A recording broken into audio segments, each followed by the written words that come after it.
Halo teman-teman, apa kabarnya hari ini? Saya harap teman-teman dalam keadaan sehat dan rezekinya dilancarkan. Untuk teman-teman yang baru saja bergabung dalam channel ini, jangan lupa klik tombol like, komen, dan subscribe. Dan jangan lupa juga untuk berkomentar. Kita kembali mereview sebuah game dari Ding Liren melawan pecatur Vietnam, Lee Quang Lim dalam turnamen Meltwater Champion Chess Tour.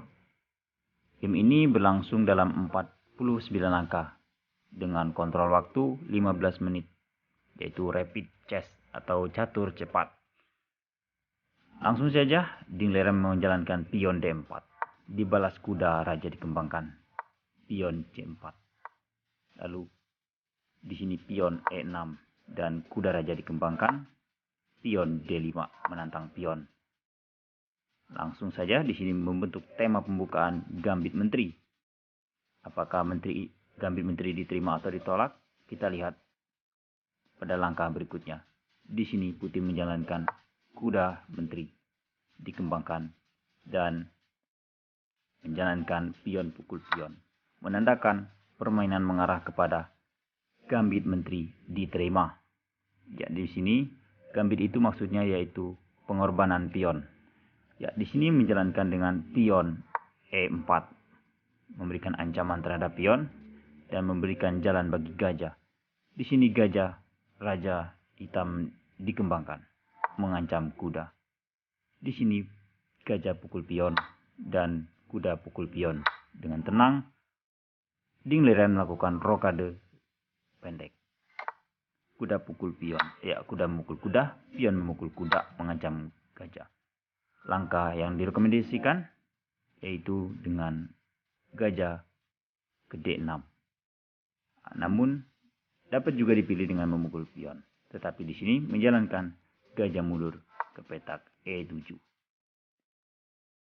Dilanjutkan dengan kuda langsung mengontrol petak pusat.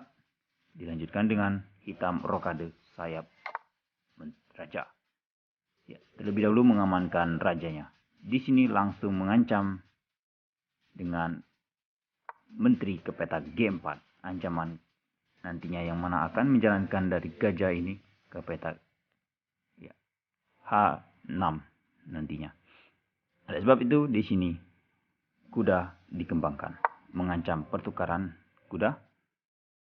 Putih mengabaikan, melindungi kuda dengan menggeser benteng. Terlebih dahulu mengusir menteri. Menteri mundur, barulah kuda pukul kuda. Dipukul menggunakan benteng dan di sini menjalankan raja, memberikan pengamanan dan menghindari shadowing dari gajah putih. Ya, dilanjutkan dengan pengembangan gajah gelap dari putih. Di sini gajah mengancam benteng, benteng mundur. Gajah pukul gajah, dipukul menggunakan menteri. Menteri maju menawarkan pertukaran menteri. Menteri menerima, pion memukul, gajah pukul pion. Ya teman-teman, di sini mereka sama-sama memiliki 6 pion. Dan posisi sama-sama kuat. Dipukul, terlebih dahulu mengusir benteng. Benteng mundur, barulah gajah pukul gajah. Tentu di sini benteng mukul gajah. Putih unggul dalam pengembangan dan telah menguasai file terbuka. Kemenangan sudah terlihat dari putih. Di sini benteng A digeser, mengancam pion.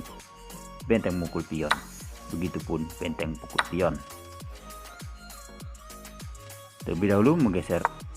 Ya, benteng maju mengancam pion. Di sini memberikan ancaman terhadap pion, tetapi diabaikan menjalankan benteng.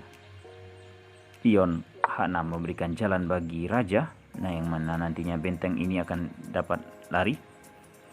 Dan dilanjutkan dengan benteng pukul pion. Di sini menjalankan benteng C2, mengancam pion yang ada di A2 ini. Terlebih dahulu memajukan pion, melewatkan pion G4. Barulah benteng memukul pion A2. Dan di sini melanjutkan dengan putih memainkan dengan pion H3 memberikan jalan bagi raja. Di sini langsung benteng ke C8. Lanjut dengan benteng F7. Bermaksud mungkin akan mendabling bentengnya nantinya. Raja mendekat, benteng menambah perlindungan sekaligus mengancam pion. Hitam akan skak terlebih dahulu di petak C1. Skak terpaksa langkah paksaan dengan memainkan raja H2. Benteng memukul pion skak, raja naik. Langkah satu-satunya di sini melakukan skak di G2. Tentu di sini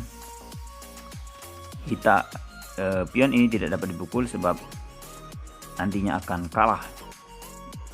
Ya, apabila dilanjutkan, maka pion ini akan sangat berbahaya. Pion dari hitam akan sangat berbahaya. Oleh sebab itu, kita kembali. Di sini putih memainkan raja H4. Dilanjutkan dengan pion maju. Bermaksud untuk promosi. Melakukan skak terlebih dahulu. Raja bergeser. Kembali melakukan skak. Raja bergeser dan barulah benteng memukul. Ya, di sini terlebih dahulu melakukan skak. Raja bergeser, barulah benteng memukul pion. Tentu di sini pion tidak dapat promosi sebab akan terjadi skak mat di petak H. Ya, di petak H8 maupun A8. Oleh sebab itu raja digeser. Dan lagi-lagi di sini menjalankan benteng H digeser ke G7. Raja mundur. Ya, di sini harusnya menjalankan dengan benteng G ke D7. Ya, di sini ya. Dan apabila di sini semisal katakanlah benteng ke C8, maka di sini H7, benteng ke H7 lagi.